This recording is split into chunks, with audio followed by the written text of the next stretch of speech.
Hi. This video is with my dear friend Harold Shinsato, fellow board member of the Open Space Institute and member of the planning circle for the Grieving and Thriving series. This video is recorded in the days preceding our holding of the Grieving and Thriving series event, Science and the Arts Together at the Edges. How will we move forward? That we've been planning for a while.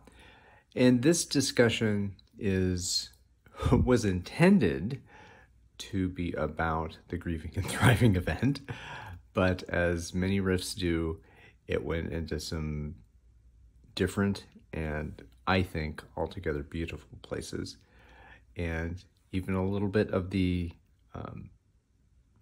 Harrison Owen Love as Challenge framing, if you're familiar with that from the book Spirit. In any case, I hope you enjoy and be well and be more purple. Oh, thank you, disembodied machine voice, for telling us that the recording is now in progress. Much gratitude to our mechanical intelligences. May they always serve. May they always serve us. Maybe. Hopefully. Hopefully.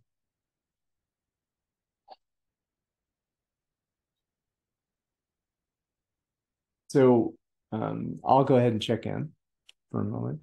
I've been wanting to dive deep with you for a long time and do something in public that we can share with folks, and that honors the spirit of open space and the work of Harrison Owen and the work of human beings around the planet for thousands of years before Harrison stumbled upon that, the sitting in a circle, putting up a bulletin board, opening a marketplace, and getting to work.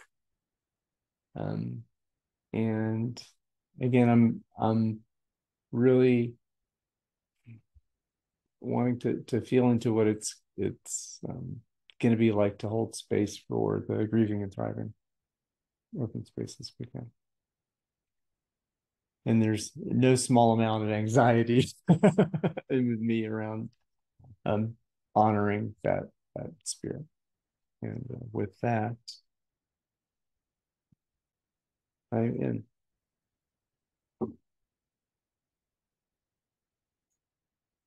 I'll check in.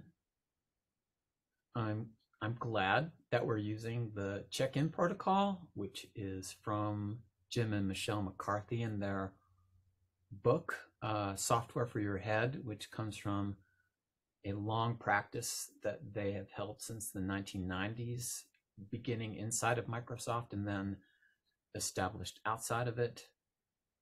And I made a personal agreement that whenever I employ this protocol, that I would provide a link or a reference point to the full set, which you can find in that book, or you can look up the McCarthy core protocols and it is online. Maybe if you have show notes, you could put a link there in the description.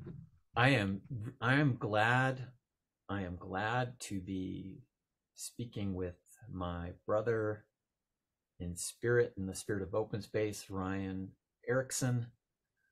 And I am afraid that we're using a lot of things that the general audience may not actually understand what we're referencing. So I'm afraid that people may not stay in tune with us, understanding that Grieving and Thriving is a series of open space events, including one, Lean Coffee, which is an open space derivative, Lean Coffee TM. And I'm glad that I'm coming to some peace with a sense that they will ease into this however it goes, as they say in open space. Whatever happens is the only thing that could have.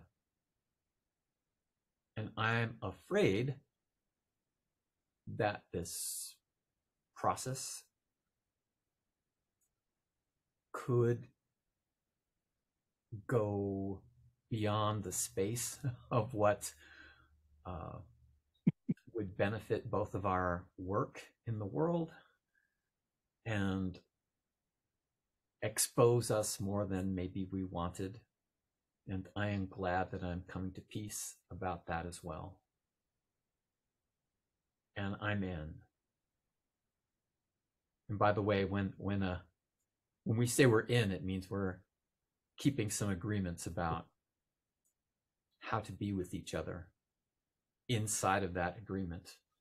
In many ways, the most important of the core commitment, core protocols, the commitment is to accept the best ideas wherever they come from. I feel that's a good way to live.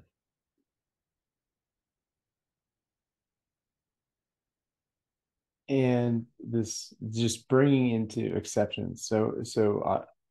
I do want to show some compassion for those who might be jumping into a place where you and I have been playing for a while in terms of what is it? What is a check-in anyway? Well, who does that? Does that feel, because I tried to do it uh, in an engagement at a company that um, and they didn't. No, No, no, it I did. know the client of which you speak, and no, that Yeah, wouldn't work too well. no, and it didn't. But it was, and also the idea of, okay, so let's be with who we are right now and give everyone a chance to arrive.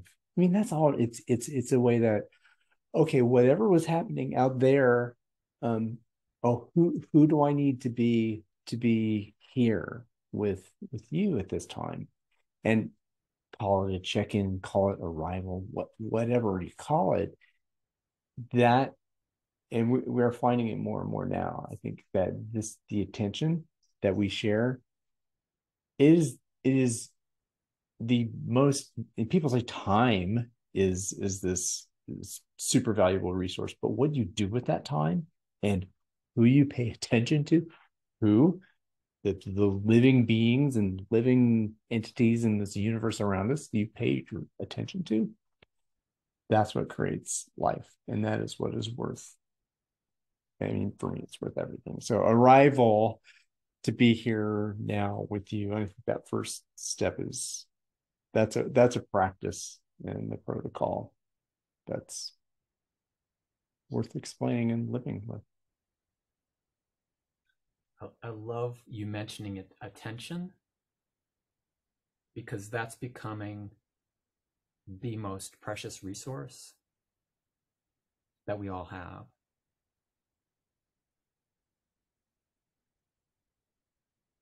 And there are many that are eager to colonize that resource and stake a claim on it.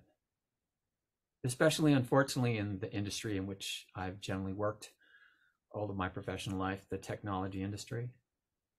It's been working really hard. I remember back in the 90s when I managed to get co-authorship on a patent called the hyperbolic tree, coming out of the Palo Alto Research Center in California, Palo Alto, California.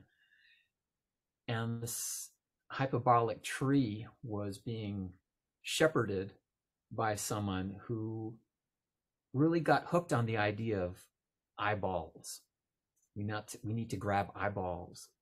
We'll be successful if we get 1 million eyeballs. Attention. So I know that we've been working hard on that one for a long time.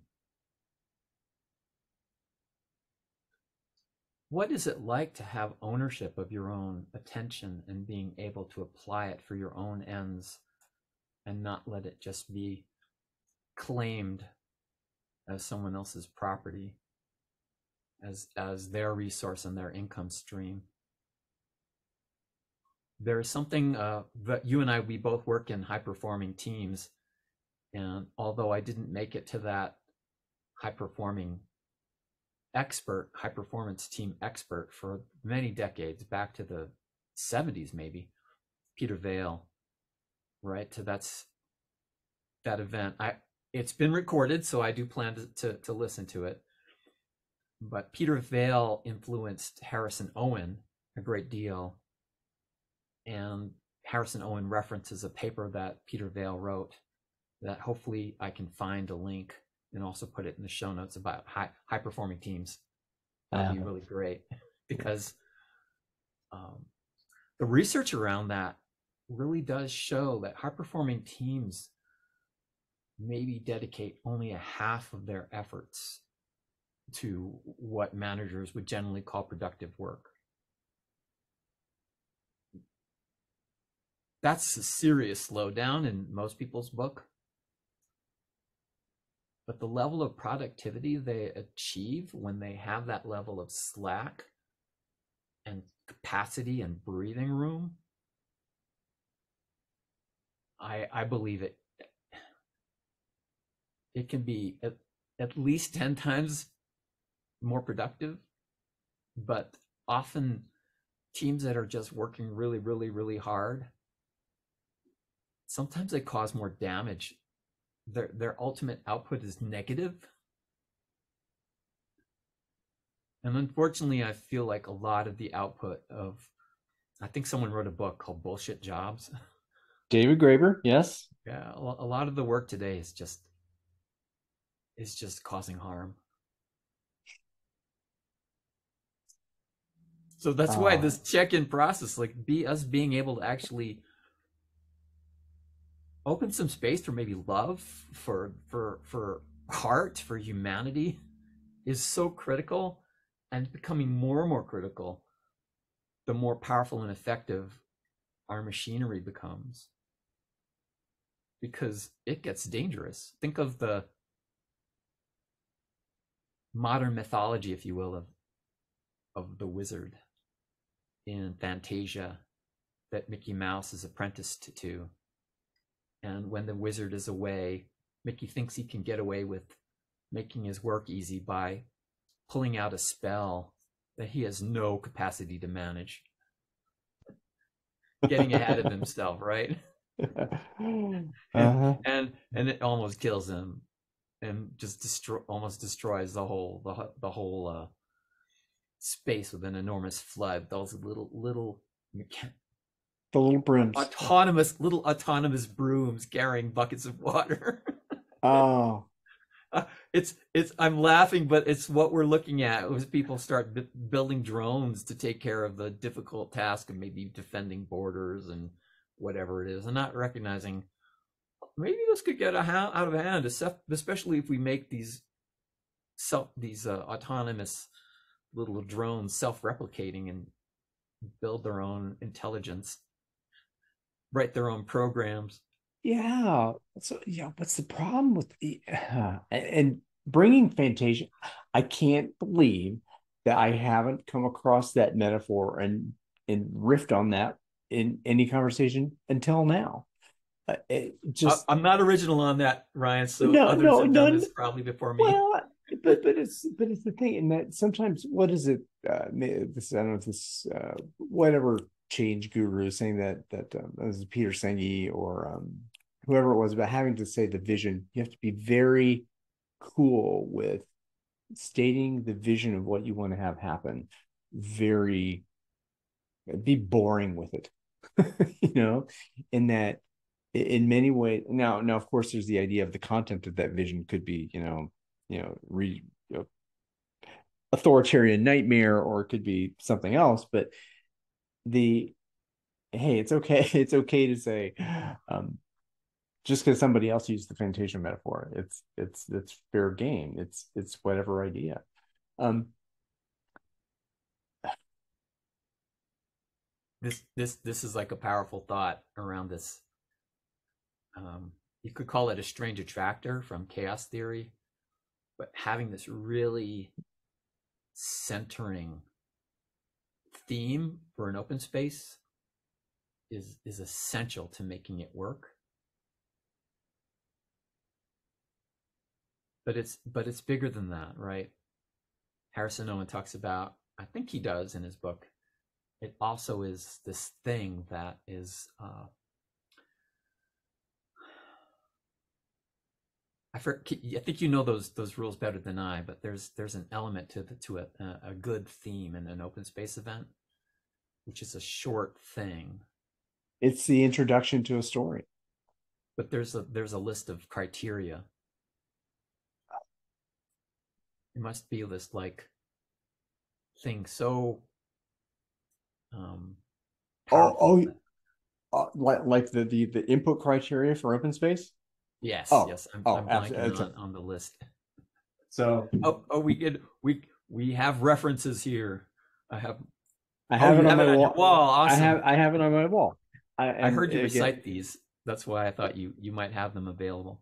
Yeah, and it's from the canonical work. Yes, the open space, the user's guide to open space technology. If you have a real business issue or a real societal issue, a real issue with juice that people care about, tons of passion, with very high complexity, extreme diversity of people and perspectives, a high degree of passion, and most likely conflict, and I'm very much, and a deadline of yesterday. So complexity, diversity, passion, and urgency, right? Those are the input criteria, and the intensity of those is going to be indicative of how well the open space is going to be generative of,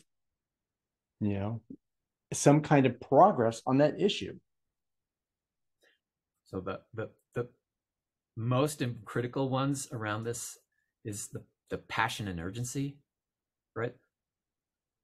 This is something that's so important for open spaces, that people self-identify as aligning with that passion and urgency.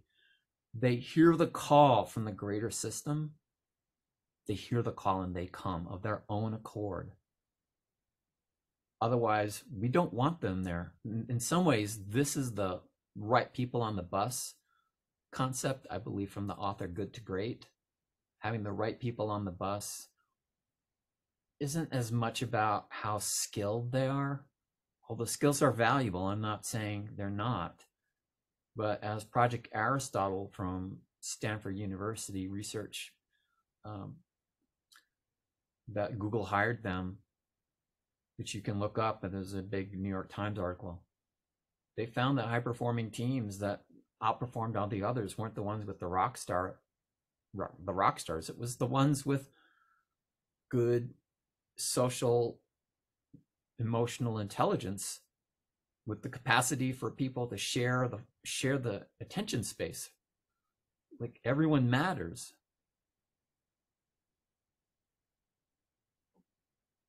Respect for people. That, I think that came. Oh my goodness! Wait, could that have been one of the two pillars of lean that led to the Japanese miracle coming out of the desolation of their industrial collapse after World War II?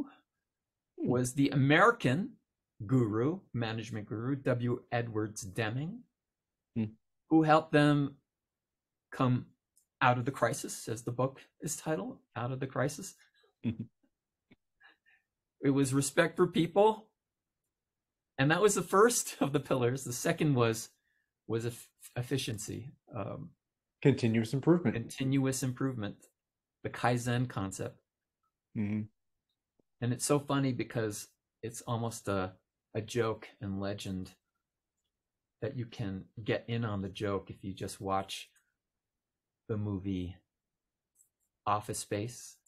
Mm-hmm. That a lean consultant identified that was about his profession on National Public Radio. I'm afraid I can't give you the reference point for that, but it's there. If you hunt for it, I'm sure you could find it. But it was so funny hearing that the two Bobs from the movie that just were so flippant and arrogant and out to just basically cut many jobs. That was their goal. No respect for people at all whatsoever.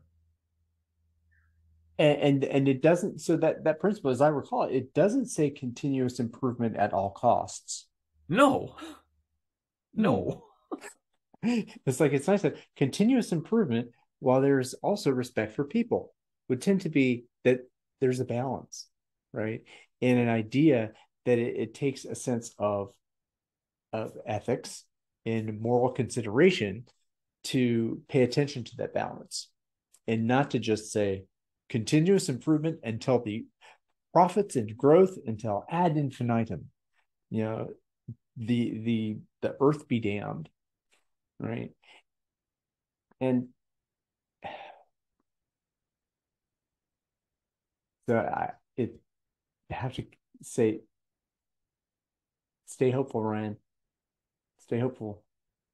You know um that it, just because the train is going at, you know, continuous improvement towards extractive profit and degenerative, you know, capitalistic tendencies, and a laissez-faire market with, you know, with Moloch on one side and authoritarian nightmares on the other, and all of the gobbledygook.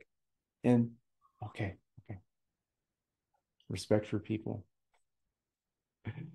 Let's just start there. If all it was, if all it was respect for people, and just sustainable respect for people. Like I mentioned, Ryan, every time I've heard the two pillars of lean, which Toyota didn't call it lean, they just call it TPS, Toyota Production Systems, obviously in Japanese, but that's the American translation. Lean as a word was the label that American experts took from Toyota when they hired Toyota engineers to try to turn one of the worst failures in General Motors, which another NPR episode speaks about, the factory in Fremont. I'm forgetting their name. Do you remember their name? I don't know why I'm saying it's Nucor, but No, it wasn't. It was something but else. I know what you're talking about, the joint venture. Yeah. So they hired all these Japanese engineers to come over and take what was a plant where the employees were actively sabotaging the efforts, throwing wrenches into the cars so that they would have failures, and running drug rings and prostitution rings inside the company. And the Japanese required that they hire all the same people they fired. So there was the same exact system that created prostitution and drug use and active sabotage. And they became the most productive plant for General Motors in Fremont. Numi, that was the name of the plant. Yep. The Numi plant. The people who learned that from the Japanese and saw that miracle, they went independent, became consultants, and brought us the lean manufacturing movement, which is really how manufacturing has just been done for quite a while now, at least 20 years. Yeah, like thoroughly everywhere. That's how the machines are built and programmed for this process of very, very high quality, minimizing inventory, very efficient. Maybe not so much the respect for people part, but a lot of the process engineering is lean. And there are a few places that this is calling me to go. One of which is the idea of high performance. What does high performance mean? What type of performance is that performance? You know, the clean question you ask about that, is that human performance? What is, how do you measure human performance? Should you measure it? Is it unethical to measure individual human performance, because that creates a rivalrous comparative structure around that? You know, that high performance, high performing teams. What is a high performing team? Okay. That is a really powerful question, Ryan. And my experience is people don't go deep enough into it. I have yet to encounter anyone that's willing to really go into the depth that it requires because it's too scary. I mean, to me, you can't really go there without really meditating on the word good. And one of the best meditations I have seen on the concept of what good means is the partial self-autobiographical novel from the 70s, I believe. Mm. I learned about this in my high school, which was Zen and the Art of Motorcycle Maintenance by Pirsig. Yep. I remember that novel and thinking about it because he really goes into what quality means. Pirsig goes into the word what quality means. And at the time, this quality movement was moving through all of corporate America at a very high speed. And Xerox was completely committed to I think they called it total quality. I can't remember the exact name for it. TQM. TQM. What did the M stand for? Management, total quality management. Yeah, that could be it. But they might have had their own little branding of it, but it had quality in it. And I remember that the head of the CEO of Xerox that I actually managed to get to shake his hand when I was at a visit with a few people at a customer site. I don't know if it was Boeing or some other big company that we were trying to sell our computer systems to. And so I met the guy, wasn't that tall.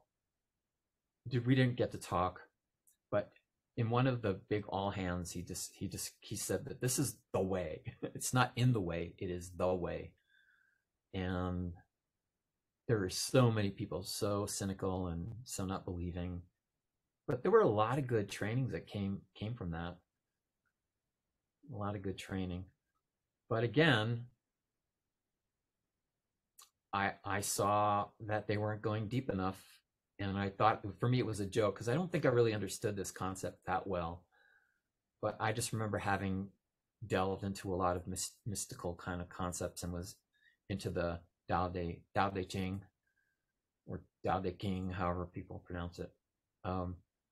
And I believe one of the opening stanzas says, "The way or the Tao that can be spoken is not the true way or Tao." And it's so beautiful and so profound. Yeah. And in many ways, that encapsulates a lot of Gödel's incompleteness theorem, which says any real access point to real truth, goodness, beauty, quality is beyond some kind of machine or system that humans can construct with the machinery of their mind and language and formulas. It will always be on that, always be beyond that. And the idea and the definition of quality, and just that once it is defined, it loses its quality. You know, and there's one idea of quality which again, stealing ideas all over the place, that I heard from Seth Godin, who I'm no secret that I'm big into Seth, Hail is that Seth Godin. hail Seth Godin. The idea of quality being the ability to meet spec at a level of precision, right? And that is a good definition of quality in manufacturing. How many defects do we have there? You know what? We got to get all the grit out of the system so that we can meet spec faster and faster and faster. Twice the work in half the time. Twice the work in half the time. Twice the work in half the time. You know, Yeah, but when you want to get from one place to the other, is a quality buggy whip going to be of any value to you? Is that really quality? Yeah, to Maybe what a end? Porsche would be better. Well, that, and this is the other thing that's like, so so we're doing, what are we reducing when we get faster and faster and faster towards that spec? We are reducing the space. So the space, that time and space. Oh wow, that's like general relativity, or is it special relativity? I think that's special relativity, isn't it? The time I, contracts, the space contracts, the space contracts when you go faster. yeah. So what is it? What's on the other side of that quality? What there's the efficiency. Efficiency is easy to measure, right? But what is the immeasurable? The other side of that, the incompleteness. This is the quality that is a nuance that is I only know it when I feel it, or it's the wabi sabi of it. This kind of the messiness of it. So it is the idea of a system that can produce a widget at x to the nth power velocity. Um, well, there has to be no grit in that system between the gears, but the grit in the gears is what makes the system human. It's the variance, it's the ghost in the machine, right? And that to me is there's this the efficiency and effectiveness conversation as well.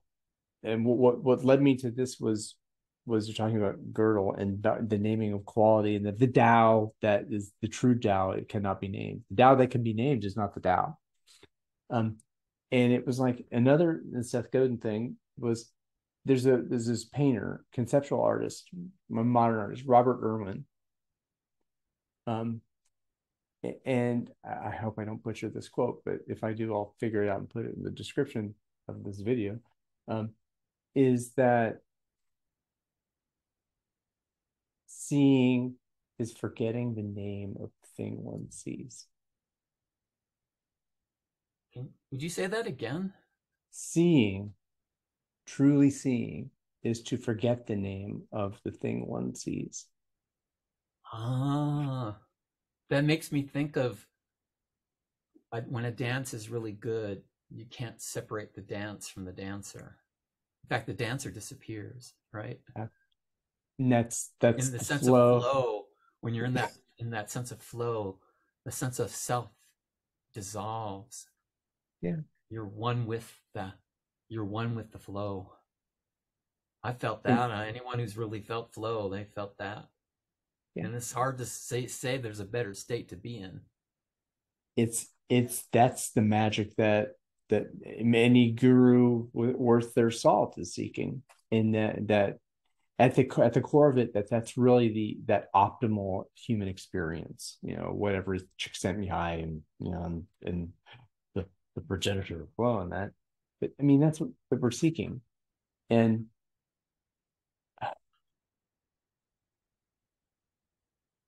this,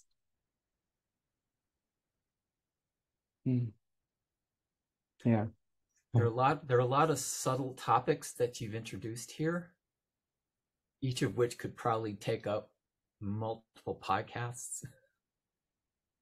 I'd like to maybe imagine myself being a butterfly and lighting on a few of these topics lightly. But one of the subtleties is this concept of wabi sabi, mm-hmm. which is that it's in some ways it relates to the kintsugi concept from Japanese artwork or crafts. The Japanese had always been, I'm half Japanese, I feel some heritage and inheritance from that world, not just from the swords and effective levels of killing and chopping people up and beating them up with karate, uh, but also arts and crafts. In many ways, that was what helped them take Deming's ideas and implement them more successfully than the Americans did. And still to this day, um, Americans, I don't think, have implemented Deming's ideas as well as the Japanese. But this idea of wabi sabi and kintsugi is kind of this place that goes beyond the measurable perfections, and it actually takes that which is not so perfect and sees a deeper perfection in it. So in kintsugi, you might take a broken cup, and then in the breaks you put like gold, Yeah. gold gold flakes, and then Mm. you put the cup, ceramic cup, back into the furnace. Forget what you call those. The kiln? Kiln. You put it back in the kiln, and then you get this incredibly beautiful work of art that in some ways is more beautiful than the original, where the natural fractures and breaks get actually highlighted instead of being hid. They get highlighted instead of hidden. Mm. And there's something in that nature where you never see these perfect symmetries. They're always just a little off. And that gives this room and space for life, this bit of variation. Maybe this is the diversity, the authentic diversity component that we're currently infatuated with, which I don't disagree with, but I think it also needs to be put in place, needs to be put in perspective. You used the word authentic there, and there's 4 letters at the beginning of that word that inspire another exploration. That there's an edge of a cliff to jump off into. That authenticity is close. I don't know the etymological pathway to it, but authorship and authority, authenticity, all of those things being, yes, close to purity, maybe. So this purity concept is something that I want to light on lightly as well. Yeah. Because this idea of purity, I think, gets some benefit of reflecting on some of the work on child and adult development that's also been applied very cross spectrum. And I don't agree with all of the ideas of Ken Wilber, the American philosopher, who maybe, possibly, arguably for some, maybe not all, the most influential of the philosophers of the last century into this century, kind of the ending of the century. But this idea that there are levels of evolution, and there's an interior component as well as an external component. Most of our so-called hard sciences, they only focus on the external, and they do not at all validate the internal, which has made consciousness really hard for them to look at. And it seems like the only way they can look at it is if they're building a robot, which is kind of sad in a way. But this idea of purity related to that, I think it's really critical that we embrace the industrial, simple version of purity, because there's something very powerful if you think about a wheel. And as an avid cyclist, if you talk about truing a wheel, it's about making it completely balanced. Because if there's any part of that wheel that is a little bit out of balance, the faster it goes, the more it wobbles, to the point where it will self-destruct. It certainly won't be a fun ride. Yeah, bumpy, right, misaligned. So getting all of that alignment to the point, which is very measurable. Measurement is key in this. Allows that smoothness at very high speeds, and there's a value to that. But when you go beyond that to the next higher level, then you start seeing how imbalance is a dynamic part of life and a greater part of the greater wheel that embraces all of it. And that life needs that process of going in and out instead of the static level of truth. But you can't really get to that higher level until you master some of the simpler levels of purity. But when the higher level calls you and you see these ideas that are beyond something your model allows for, what do? Do you kill the people outside of that model? You try to annihilate them? Heresy, apostasy? Or can you see that maybe this is actually a higher level? And I believe myself that we're all built with this capacity to see and hear this higher calling when it calls to us, instead of being stuck in this anti-soul level of viewing, which I believe, unfortunately, so much of science has become a religion that wants to apostatize anyone who questions some of its static dogma, not being able to see it's a dogma.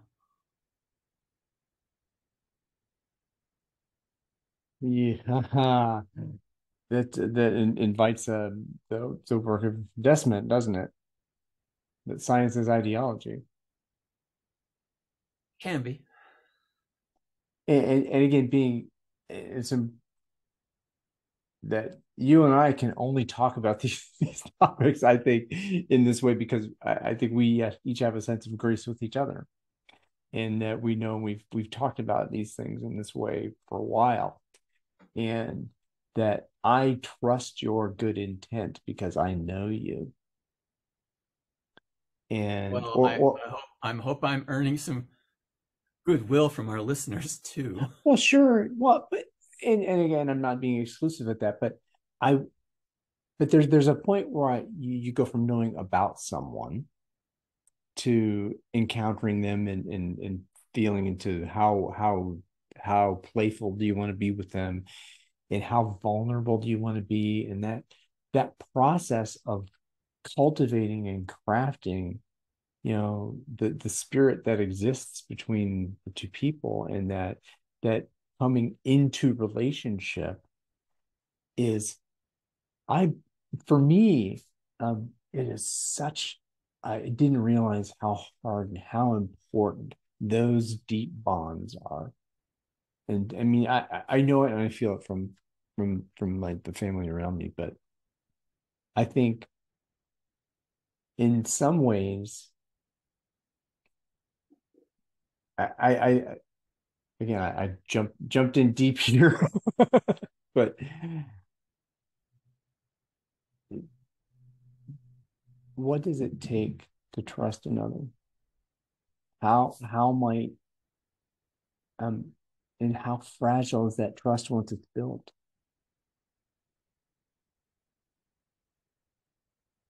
And how to care for it, how to nurture it, how to tend the soil within which we plant the seed of that trust, and water it and continue to water it while it grows and grows and grows. And that's that's hard work.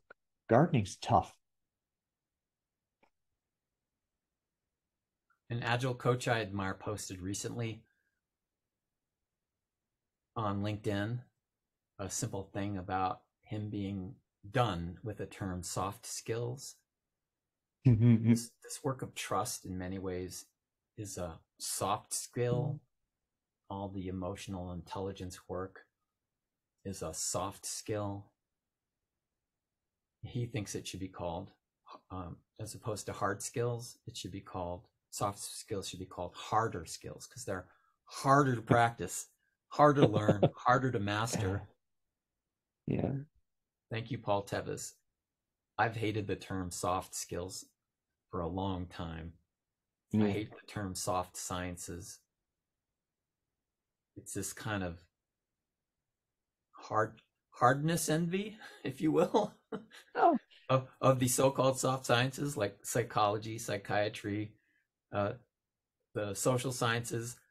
Like so much of the social sciences, like my just one of my, I think, caused some of the most damage to humanity. Karl Marx really wanted to turn the social sciences into a hard science, making his theorems kind of like these axioms similar to those Mm. in Newtonian physics, Mm. and caused a lot of damage.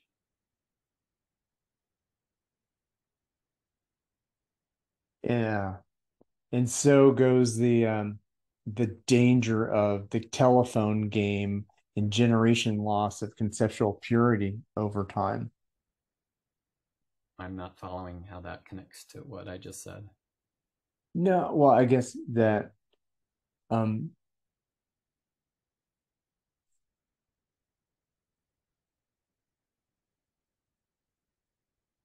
I'm about to fall over. Um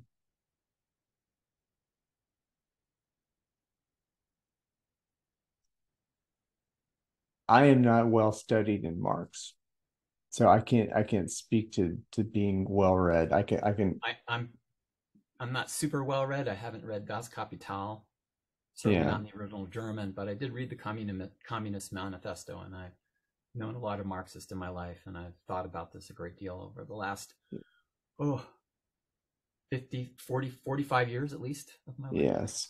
So I don't feel like I could I can only sniff at a concept that I'm looking for, and I don't want to be inelegant about it. But Yeah, what I just don't think this a game of telephone that's degraded the message of Marx. I think the message of Marx actually landed quite well, and it was actually exploiting some real injustice at the time. hmm, But in that feeling of injustice, he inserted this worship of the material in his philosophy of dialectical materialism, hmm, which, as opposed to Hegel, where he got the dialectic from, which was a spiritual dialectic, he discarded all concepts of spirit and tried to reduce everything to matter.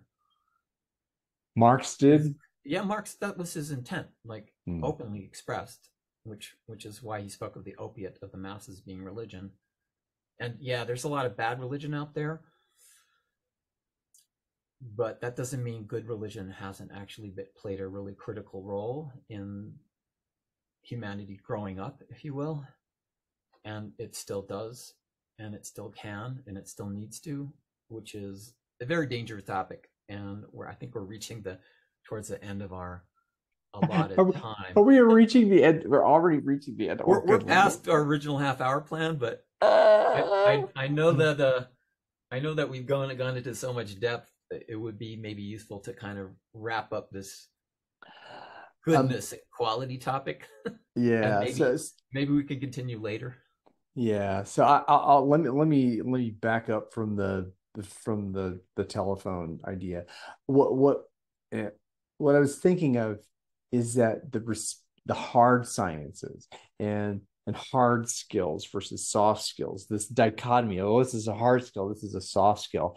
This is no. I am in STEM. I'm not in the humanities. I say, and this is okay. So not for kids. No, Yeah, let's not no, go there. I am if that there's enough energy around building scientific capacity in those hard sciences, in the material sciences, in the mechanistic materials scientists. So, but there's short shrift, and so the humanities is no, it can't be measured, and nor should it be measured in the same way that Ooh, this is a topic I think I want to touch lightly on as well, because well. it was one of the ones that I thought we could touch lightly on. I think you need to be careful about what it means to measure things, because uh, it's not just with rulers and clocks and scales, right? I mean, those are tools that we use to measure things that are of matter, right? But we have a capacity to measure, if you will, truth from our heart and from our soul. I think some experts in this field talk about different ways of knowing, epistemology. Yeah. And we actually employ this all the time, even in the attempts to move towards the hard sciences in social science. And I don't want to go too deep into this, but there's a lot we could go into, and there's a lot more I'd like to learn myself. Yeah. Because there's some value in surveys, and they're using that all the time, and it's one of the core elements in psychology and studying social sciences, and is measuring, in many ways, crowdsourcing wisdom and truth by leveraging this human capacity to detect truth, to sense what's so, to build a story around it. Yeah. And measure truth. I mean, like, do you agree with this? Level 1 to 5. Sum all those up, trying to like doing it like we're weighing atoms and where they are, where they're going. So I think we need to be careful when we just say something is immeasurable, because there's a lot of value in measuring, but we need to recognize that when we measure something, what are the mechanical assumptions? What is a theoretical underpinning of what we're using to see? We need to look back at how we're seeing. So if we're seeing with a bias that only the physical, only matters, then we'll cut out all the human internal seeing and sensing.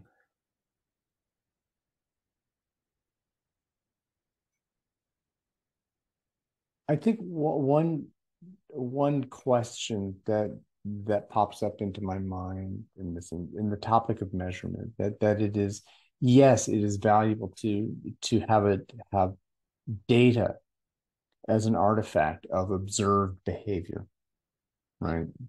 So that's a pretty easy fact to accept, that has value. Do you agree? Yes or no? You know, are you sad? Yeah. How sad are you? But at this moment. So to accept that measurement of that's taking the snapshot of the complex system at this time, right? Okay, so boom, we have the big data. Okay, all right. So the ethical question, I think maybe this is probably a way that we land in with the cliffhanger. I'm going to be hard to stop. So I'll try to stop myself. Go ahead. But the cliffhangers, what do you do with that data once you have it? Are you using it? It's more than that. It's more than that, Ryan. It's not only what you do with it, but it's becoming aware. And in some ways, clean language, which is the work of half Maori, half English, Caucasian, psychiatrist, philosopher, therapist. And he didn't enter into the field by trying to be a therapist. He just wound up there, but he looked into all of these different therapy systems and really looked into Ericksonian and some of the Fred Rogers, some of these pioneers, and recognized that this level of empathy would be better if we didn't dirty the conversation with our own metaphors and language, and we focused on really deeply understanding as cleanly as possible the models and the methods, the machinery, if you will, of someone's way of seeing. And this is key, Brian. This is key. If anyone takes anything away from this, I hope they'll take this, because this is like the core of quality and attention, which is in many ways the branding of Caitlin Walker's work with her company. The quality of our attention needs to be gauged, measured, and sensed, which can only be done by being at least aware of it, because this is a core element from quantum mechanics. How we look at things changes them. If we look for a particle, we find a particle. If we look for a wave, we find a wave. It actually excludes the other perception. The particleness of something doesn't show up. It changes it. And that should be obvious. I mean, any kind of measurement requires some kind of interaction and relationship with the thing that we're measuring. And that becomes really, really influential with humans. It's not as impactful with an atom or a billion of them or a gazillion. I forget the number of Avogadro. It's like 10 to the 23rd. It's a lot of atoms.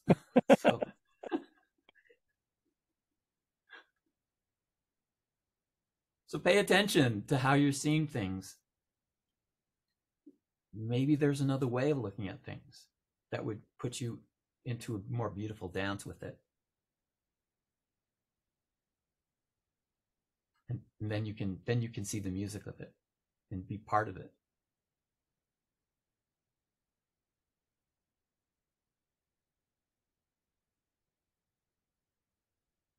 Thank you.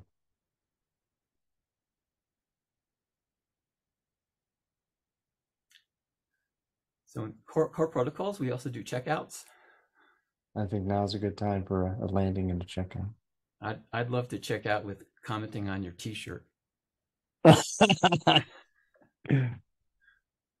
Is that from the album Abacab? Indeed, it is from Abacab. I'm not looking at my selfie, but that's an album from like 1982 or 3. Oh yeah. Oh, Abacab, 81, I think, maybe 81. Like I had been introduced to Genesis in my first year as a freshman, I think, possibly my sophomore year. So as a freshman in 81. No. Yeah, 81. I was a freshman. In 81, 82, I was a sophomore. And when that album came out, people were playing it really, really loud in the dorms. Yeah. Oh, yeah. There's a lot of deep thinking in the work of Peter Gabriel. Well, he was really the soul of that band. Well, and this album. Abacab was post Peter Gabriel, but yes, they still rode on a lot of that. Well, and then that kind of the album after this, then the Dice album, and that. So I'll after when you're checked out, I'll go. I'm done. I'm okay. Out. So I definitely have a newfound appreciation for Genesis. This album it's a great album. I haven't listened to this one as much as I have Duke. Duke is my super favorite. And I hadn't even listened to the one before that, and then there were 3. So that one. I believe the magnum opus of Genesis's work was The Lamb Lies Down on Broadway. Now that is real art rock. Which I don't think you can really fathom, even though I've never seen one of their shows.